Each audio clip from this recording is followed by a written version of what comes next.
आपण देखुचंती आमर ओडिशा बुलेटिन आरंभ करबा वर्तमान समय एक बड़ खबर निर्वाचन पूर्व छत्तीसगढ़ रे बड़ एनकाउंटर होईची पुलिस माओवादी मुहामुही होईचंती एवं टळीचंती 18 माओवादी तेबे एनकाउंटर रे 18 माओवादी को मृत्यु होईची एनकाउंटर रे टॉप माओ नेता शंकर राव निपात होईची शंकर मुंड उपरे थिला 25 लाख टंकार पुरस्कार राशि AK-47 सहित मारणास्त्र विपुल माओ सामग्री जबत करिछि पुलिस 18 जन माओवादी को मृतदेह ठाब होइथिबा पुलिस पक्षरु सूचना दिया जायछि।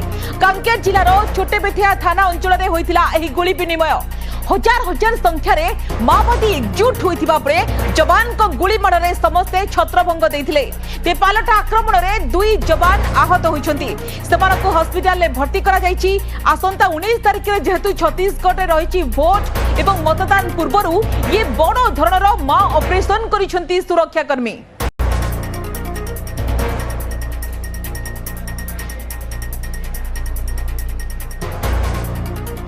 16 अप्रैल को जिला कांकेर की छोटेपेटी थाना क्षेत्र अंतर्गत बिनागंडा कोरोना इलाके में प्रतिबंधित एवं गैर कानूनी सीपीएम माओवादी संगठन की सीनियर कैडर्स की उपस्थिति की सूचना पर DRG MBSF का बल रवाना किए गए थे। अभियान के दौरान सर्चिंग के समय माओवादी और सुरक्षा बल के बीच मुठभेड़ हुई।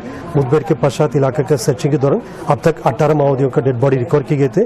काफी बड़ी मात्रा में AK-47 SLR इंसास एवं अन्य ग्रेडेड वेपन्स 303 जैसा वेपन्स बरामद किए गए थे। अभी भी अभियान जारी है, इसलिए डिटेल जानकारी थोड़ी देर पश्चात विस्तार से दी जाएगी। उस मुठभेड़ में हमारा 3 जवान भी घायल हुआ, उनकी स्थिति अभी सामान्य और खतरा से बाहर है, फिर भी उनके बेहतर इलाज के लिए हायर सेंटर रेफर की जा रही है।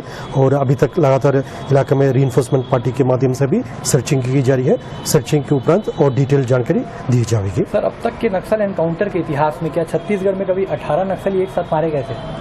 अभी जैसा मैं पूर्व में बताया था, अभी लगातार सर्चिंग जारी है, इसलिए एग्जैक्ट डिटेल्स अभी कंफर्म बताना पाना संभव नहीं है। जैसा सर्चिंग के उपरांत फिर हम ये फिगर को और कंफर्म करेगा।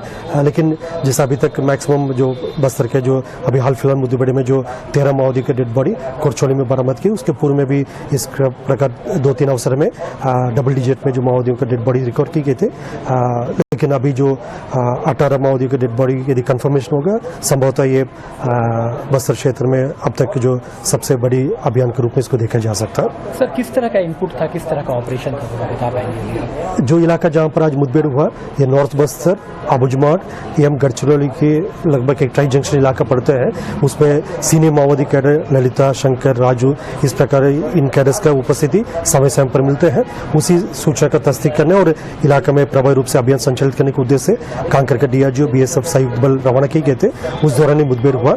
अभी एग्जैक्टली ये डेड बॉडीज का शिनाख्ती करने के पश्चात हम क्लियर कर पाएगा इनमें से किस किस का डेड बॉडी जो मुठभेड़ में हमको मिला है, मुठभेड़ के पश्चात मिला, उसका हम थोड़ी देर पश्चात जैसा शिनाख्ती पूर्ण होने के बाद कंफर्म कर पाएगा। वेपन्स में अभी तक जो AK-47 SLR इंसास 303 प्रकार का कम से कम 7 से 8 से अधिक ग्रेडेड वेपन्स और काफी बड़ी मात्रा में अन्य जो वेपन्स भी मिलने का संभावना है। फिर भी जैसा पूरा डिटेल हम थोड़ी देर पश्चात जैसा टीम्स वापस आने के बाद दी जाएगी।